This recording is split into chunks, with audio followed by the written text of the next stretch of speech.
Inihahandog ng ABS-CBN mula sa produksyon ng Star Creatives ang isang bagong obra. Minsan lang magsasama-sama ang pinakamalalaking bituin sa isang dekalibreng drama. Nangako kami sa Diyos na kami ang magsasama, pero hindi niya tinupad ang obligasyon niya. Kaibigan lang daw kausap niya pero parang may mali. Huwag daw pagsilosan dahil ako lang ang mahal niya. Umiiwas siya sa mga tanong ko. Nahuli ko siya na may kasamang iba. Ako na itong niloko. Ako pa yung masama. Iniwan ko siyang wasak para sa iba. Everything was a lie. Hindi ako nakontento sa pagmamahal niya.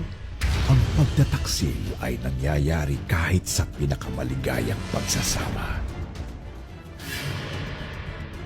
Kung si Mister kayang manloko, si Mrs. matinik magtago ng sikreto. Ihanda ang iyong puso sa bagong teleseryeng hindi ka pakakalmahin. Starring ang pagbabalik ng